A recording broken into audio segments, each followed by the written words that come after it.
যখন প্রতিষ্ঠা হয় তারপর থেকেই 2018 সালের শেষ দিকেই কোভিড চলে আসে। কোভিডের কারণে 19-20 দুটা বছর নষ্ট হয়ে যায়। 20 পর থেকেই নিয়োগ প্রক্রিয়া শুরু হয়েছে, এর জন্য একটু সময় গিয়েছে। কিন্তু এই সময়ের মধ্যে যত সংখ্যক সরকারি চাকরি নিয়োগ হয়েছে সেটা নিরাশাজনক নয়।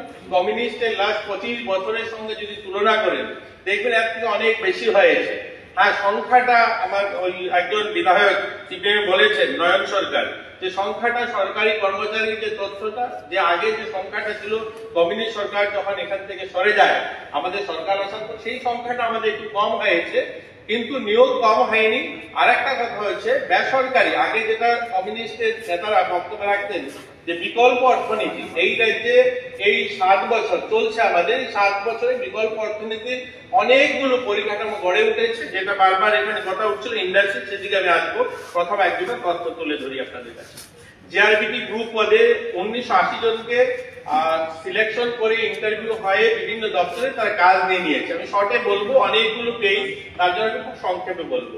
আপনারা জানেন আমরা ঘোষণা করেছি 2500 এই 3-4 দিনের মধ্যে বাকি 2500 গ্রুপ নিতে, সেগুলো আমরা ছেড়ে দেব।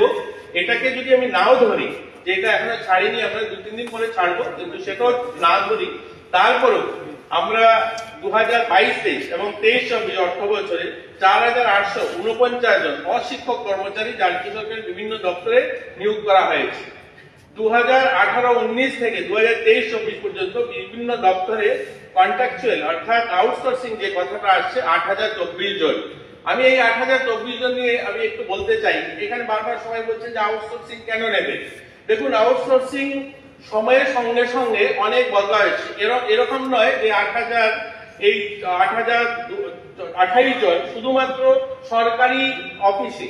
আমাদের এরকম অনেক পিএসইউ আছে যেখানে সেখানেও আউটসোর্সিং আছে।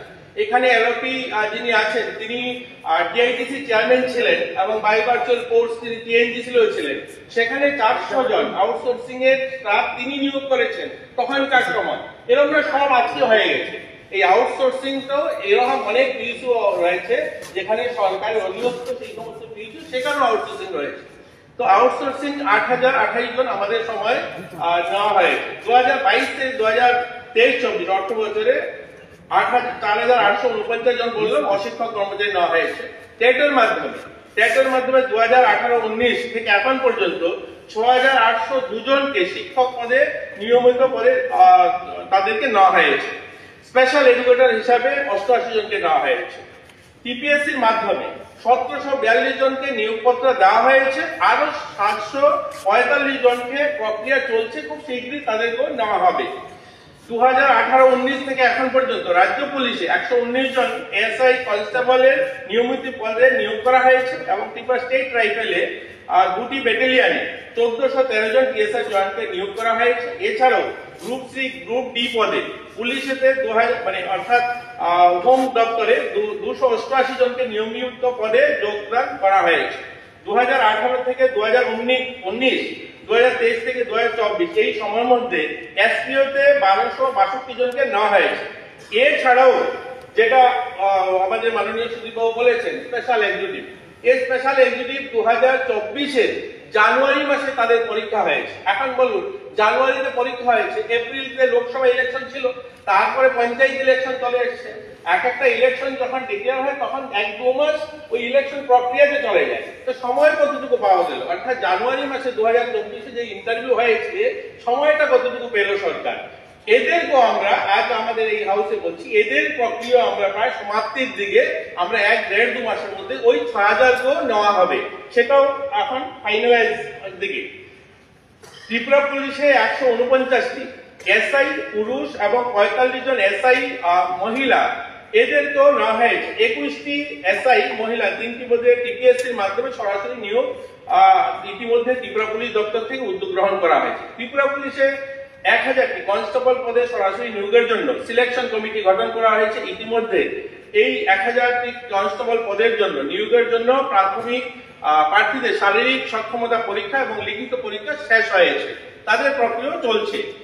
এছাড়াও আরো 916টি কনস্টেবলের জন্য শূন্য পদে সরাসরি নিয়োগের কাজ শুরু করার জন্য দপ্তর থেকে উদ্যোগ গ্রহণ করা হয়েছে। তার ফলে খুব সহজ হয় মোট 1916 জন কনস্টেবল সরাসরি পুলিশ দপ্তরে নিয়োগ করা সম্ভব হবে।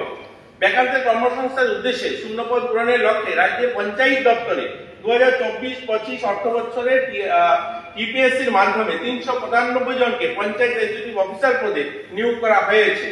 এগুলো হবে নয়, এটা হয়েছে। সমাজ কল্যাণ এবং সমাজ শিক্ষা দপ্তরে টিপিএসসির মাধ্যমে 2 জন সিডিপিও এবং 31 জন সুপারভাইজারকে অলরেডি অফার দেওয়া হয়েছে। সমাজ কল্যাণ এবং সমাজ শিক্ষা দপ্তরে 10টি সিডিপিও এবং 119টি সুপারভাইজার আইসিডিএস পদে টিপিএসসির মাধ্যমে নিয়োগ প্রক্রিয়া চলছে। সমাজ কল্যাণ সমাজ শিক্ষা দপ্তরে 2018 থেকে 2019 ডিসেম্বর 2023 পর্যন্ত মোট 1049 জন অঙ্গনওয়াড়ি ওয়ার্কার এবং 1160 জন অঙ্গনওয়াড়ি হেল্পারকে নিয়োগপত্র দেওয়া হয়েছে, তারা কাজে যোগদান করেছে। শিল্প বাণিজ্য দপ্তরে মোট 135টি বিভিন্ন শ্রেণীপদে নিয়োগের ব্যবস্থাপনা চলছে। স্বাস্থ্য পরিবার কল্যাণ দপ্তরের অধীনে পরিবার কল্যাণের রোগ প্রতিরোধ আধিকারিক 50 জন, মাল্টিপারপাস ওয়ার্কার মেল 50 জন, মাল্টিপারপাস ওয়ার্কার ফিমেল 50 জন, তার জন্য নিয়োগ প্রক্রিয়া চলছে। বেকার সমস্যা সমাধানে এবং শূন্য পদ পূরণের লক্ষ্যে রাজ্য যুব বিষয়ক ক্রীড়া দপ্তর sports officer, youth organizer, junior PI 229 জনের প্রক্রিয়া চলছে। প্রাণী সম্পদ বিকাশ দপ্তরে 67 জন ভেটেরিনারি অফিসার, গ্রুপ বি পদে 439 জন, এআরডিডি অ্যাসিস্ট্যান্ট পদে নিয়োগ প্রক্রিয়া চলছে। বেকারদের কর্মসংস্থানের জন্য শূন্যপদ পূরণের লক্ষ্যে রাজ্যের হোম, ফায়ার, ইমার্জেন্সি সার্ভিস দপ্তরে 2022 ইংরাজি এক বিজ্ঞপ্তি অনুসারে মোট 329টি পদে ফায়ারম্যান 304টি, ড্রাইভার 25টি পদে নিয়োগ প্রক্রিয়া চলছে। দেখুন, এগুলো সমস্ত 2022-এর শেষের দিকে বা 2022-এ শুরু হয়েছে। যে সময়টা যদি সেই সময়টা যদি দেখি আমরা 2 বছর বা 3 বছর, কিন্তু 2-3 বছরের মধ্যে রেগুলার পদে অর্থাৎ সরকারি পদে আমরা প্রায় 22,000, আমি তো এটা দেবো আপনাকে, 22,000 লোকের কর্মসংস্থানের মানে অর্থাৎ সরকারি কন্ট্রাকচুয়াল বা তার রেগুলার চাকরি হয়েছে 22,000-এর মধ্যে। আরো 20,000-এর মতো যেগুলো প্রসেসে রয়েছে যাদের কর্মসংস্থান হবে। বিগত 2 বছরে সরকারি তথ্য প্রযুক্তি দপ্তরে বেকারদের কর্মসংস্থানের জন্য 34টি নতুন পদ সৃষ্টি করা হয়েছে। 12টি পদে প্রমোশন দ্বারা পূরণ করা হয়েছে এবং বাকি পূরণের নতুন পদ মিলে প্রায় 35টা সরাসরি নিয়োগের জন্য প্রয়োজনীয় উদ্যোগ গ্রহণ করছে। স্মল সেভিং গ্রুপ ইন্স্যুরেন্স, এগুলো অনেকগুলো, আমি যেগুলো বলছিলাম যে মেইন যেগুলো আমাদের সরকারি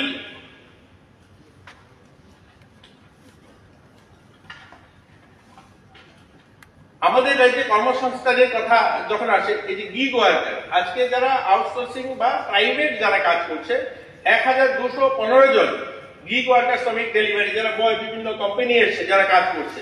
সিকিউরিটি গার্ড 2978 জন সিকিউরিটি গার্ড রয়েছে। ইন্ডাস্ট্রিজ কথা আসছিল, এখানে ইন্ডাস্ট্রিজ বন্ধ হয়ে যাচ্ছে। আমি মাননীয় এলওপি সাহেব যিনি রয়েছেন, তিনি ইন্ডাস্ট্রিতে ছিলেন, তিনি এআইডিসি দেখতেন। ওনার সময় যতগুলো বন্ধ ইন্ডাস্ট্রি ছিল, ডিএস গ্রুপ বন্ধ ছিল, আজ সেটা খুলেছে। আগরতলা ডায়েরি বন্ধ ছিল, সেটা খুলেছে। ওনার তৈরি করা আপনার এরিয়াতে ধর্মনগরের দেওয়ানপাশাতে একটা ইন্ডাস্ট্রিয়াল এরিয়া জঙ্গল ছিল, আজ সেখানে জায়গা নেই। আমরা সবাই বলি আগরতলাতে যে ইন্ডাস্ট্রি কোথায় হয়েছে, আজ নর্থ ইস্টের সবচেয়ে বড় রাইস মিল সেখানে ওই দেওয়ানপাশা ইন্ডাস্ট্রিয়াল এরিয়াতে গড়ে উঠেছে। বুদ্ধনগরের আগরতলা ডায়েরি, ডিএস গ্রুপ, এগুলো নতুন করে খুলেছে। ইকোলাইট যে বাইরের থেকে আগে পেপার ব্লক আসতো, আজ রাজ্যে তৈরি হচ্ছে, এগুলো হয়েছে। বাজারঘাট ইন্ডাস্ট্রিয়াল এরিয়াতে জায়গা নেই, আজ ভুকলিতে জমি দেওয়ার জন্য ব্যবস্থা নেই, মানুষ অ্যাপ্লাই করে রেখেছে শত শত লোকে, সেখানে জমি নেই। তো আজ সবগুলো ইন্ডাস্ট্রিয়াল এরিয়াতে করছে। আমাদের ত্রিপুরা যে ব্যাম্বু মিশন টিএনবি, আজ 22টা আমাদের এখানে আগরবাতি ইন্ডাস্ট্রিজ কমপ্লিট হয়েছে। ওনার তৈরি করা কুমারঘাটি ইন্ডাস্ট্রিয়াল স্টেটে যতগুলো ঘর ছিল আজ একটাও খালি নেই, প্রত্যেকটা ঘরে নতুন ফ্যাক্টরি এসছে। এর জন্য দেখি যদি আমাদের রাজ্যের সেই ডাটাটা যদি আমরা দেখি যে বেরোজগারের সংখ্যাটা 2017-18 এভারেজ অর্থাৎ ভারতবর্ষের গভর্নমেন্ট অফ ইন্ডিয়া একটা FLFS যে সার্ভিস করে, যারা এটাকে সার্ভে করে রিপোর্ট তৈরি করে, 2017 থেকে 2018 আমাদের রাজ্যে এভারেজ যে পার্সেন্টেজ ছিল সেটা 6 ছিল, আজকের দিনে সেটা 3.2 হয়েছে। অর্থাৎ সংখ্যার যদি আমি পার্সেন্টেজের বাইরে সংখ্যাটা বলি আপনাদেরকে, তাহলে 31/3/2018-তে যে গভর্নমেন্ট ইন্ডিয়া সার্ভিস করেছিল এই FLFS, তখন আমাদের সংখ্যা ছিল 7,41,305 জন। আর আজকের দিনে দাঁড়িয়েছে সেটা 31/3/2024-এ দাঁড়িয়েছে 3,09,882 জন, অর্থাৎ অর্ধেকে চলে এসছে। অর্থাৎ সারা দেশে যে এভারেজটা ছিল, যেখানে 6% ছিল, সেটা দাঁড়িয়েছে 3.2%। তাহলে এখনো আমরা যদি সবাই নিরাশার কথা বলি, আমাদের এখানে রোজগারের ব্যবস্থা হচ্ছে না, তাহলে কি করে হবে? আজ যদি দেখি আমরা টিআরএলএম বা আমাদের আরবান ডেভেলপমেন্ট, যেটা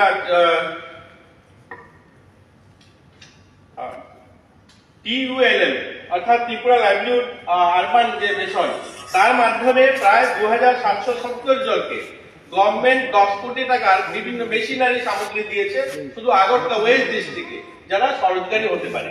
আমাদের এখানে আমাদের রঞ্জিত দেববর্মা বলেছেন স্কিলের কথা। আমি আপনাকে বলতে খুশি হচ্ছে যে এই 5 বছরে চিত্ত দেববর্মা, ওনাকে বলতে আমার খুশি হচ্ছে 22,000 লোককে ইতিমধ্যে আমাদের রাজ্যে স্কিল ট্রেনিং করিয়ে এবং 74টা জব ফেয়ার করা হয়েছে। সেখানে এই 74টা জব ফেয়ারের মাধ্যমে 2770 জনকে বাইরের রাজ্যে কাজে নেওয়া হয়েছে। এছাড়াও আমাদের রাজ্য থেকে স্কিল ট্রেনিং করে বিদেশের মাটিতেও গিয়েছে, অর্থাৎ জাপানেও একটা নার্সিং হোমে আমাদের এখান থেকে স্কিল ট্রেনিং করে গিয়েছেন। মাননীয় মুখ্যমন্ত্রী বাড়িতে গিয়ে সাক্ষাৎ করেছে, তারা বাইরে গিয়েছে, বিদেশে গিয়েছে। আমাদের এখান থেকে ইঞ্জিনিয়াররা স্পেশাল ট্রেনিং করে, ইঞ্জিনিয়ার যারা, তাদেরকে আলাদা স্পেশাল কোর্স করিয়ে, মানে ওদেরকে আমাদের যে স্কিল ডেভেলপমেন্টের, তাদেরকেও বাইরে পাঠানো হয়েছে। তো আমাদের এখানে জব ফেয়ার কন্টিনিউ চলছে। 22,000 ইতিমধ্যে আমরা স্কিল ট্রেনিং করিয়েছি, যাদের মধ্যে নিজেরা যারা কিছু করছে বা যারা বাইরে গিয়েও স্বরোজগারী, নিজেরা কিছু করছে স্বরোজগারী, আর বাইরে গিয়েও কিছু করছে অন্যান্য কোম্পানির জন্য। তো আমাদের রাজ্যে এমন নয় যে কর্মসংস্থানের ব্যবস্থা নেই। আজ যদি দেখুন আমাদের টিআরএলএম 50,000-এরও বেশি গ্রুপ হয়েছে, 1,000 কোটি টাকার বেশি তাদেরকে লোন দেওয়া হয়েছে ইতিমধ্যে।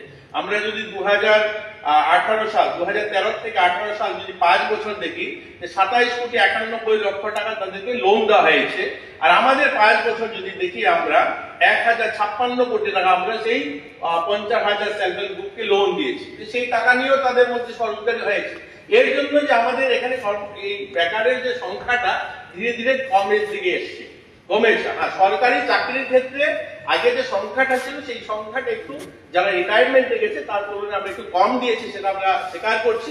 আমরা কোভিডের কারণে একটু সরকারি চাকরি দিতে গেলে যখন এই লিগেল অনেকগুলো বিষয় আসছে, এই সময়ের মধ্যে আমরা আমাদের বিধায়ক রঞ্জিত বাবু বলেছেন যে যাদেরকে চাকরি দেওয়া হয়েছে, আমরা দেখেছি 2018 সালের আগে অনেক চাকরি কোর্টে মামলাধীন রয়েছে, 10,323 চলে গিয়েছে। আমরা চাই না কারো যুবদের ভবিষ্যৎ নিয়ে খেলা হোক। আমরা চাই যে চাকরিগুলো হবে সেগুলো যথাযথ যেন হয়। তার জন্য প্রক্রিয়াতে একটু দেরি হলেও আমরা তাদের জীবন সুরক্ষিত চাই। এতএব আমাদের এই যে চাকরিগুলো হয়েছে, প্রায় 22,000-এর কাছাকাছি ইতিমধ্যে সরকারি নিয়োগ হয়েছে। আরো যেগুলো 20,000-এর মধ্যে রয়েছে সেগুলো হবে। আমি বললাম গ্রুপ ডি তে ইতিমধ্যে আমরা 2-3 দিনের মধ্যে দিয়ে দেবো। 6,000 আমরা স্পেশাল এক্সিকিউটিভ, সেটাও মাস 2 মাসের মধ্যে দিয়ে দেবো। অনেকগুলো চাকরি আমরা যদি দেখি, 22,000 আর এখানে আরো 8,000, 30,000-এর মধ্যে চাকরি আমাদের এই 5-6 বছরের সময় আমরা দিতে পেরেছি।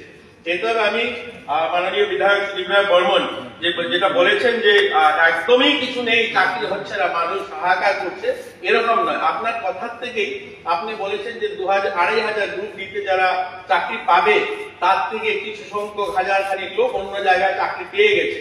এর মানে চাকরি পেয়েছে বা অন্য কোথায় অন্য কিছু করছে। এটাও একটা ভালো দিক। দেখুন, মানুষ বসেনি, অর্থাৎ কিছু না কিছু করছে, কিছু না কিছু পাচ্ছে। এই রাজ্যে স্কোপ খুলেছে অনেক। তো এর জন্য আমি আপনাদেরকে বলবো, আশ্বস্ত করতে চাই যে আমাদের রাজ্যের বেকাররা হতাশ নয়, তাদের কর্মসংস্থানের ব্যবস্থা আমাদের মাননীয় মুখ্যমন্ত্রী সহ মন্ত্রিমন্ডল সরকারের সমস্ত ব্যবস্থাপনা লেগে আছে যে তারা যেন আমাদের রাজ্যের বেকার যুবক যুবতীরা যেন এখানে তাদের কর্মসংস্থানের ব্যবস্থা হয় বা তারা এই রাজ্যের উন্নতি ভাগিদারি তারাও হয়। আর এই কথা বলে আমি আমার আলোচনা শেষ করবো। আর আপনার যে বক্তব্য যে হতাশ, সবাই হতাশ নয়, আবারও বলবো সবাই খুশি এবং আমাদের বেকারত্বের হার কমছে, এটা আমাদের প্রশংসার বিষয় যে সারা দেশের সঙ্গে তুলনা করলে আমাদের বেকারত্বের হার অনেকখানি কমে এসেছে, অর্ধেকে চলে এসেছে আমরা এই 5-6 বছর। মাননীয়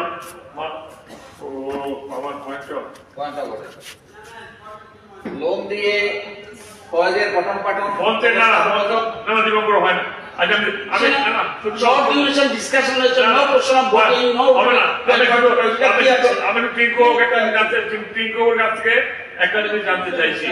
এই যে 22,000 চাকরি যে হয়েছে, এর মধ্যে একটা চাকরিও কি কোনো মানে 23 থেকে খালি রয়েছে? একটা চাকরি কোনো কোর্টে গিয়ে খারিজ হয়েছে কারো আপত্তিতে হুজুরে? একটা হয়নি, কিছু হয়নি, একটা হয়নি।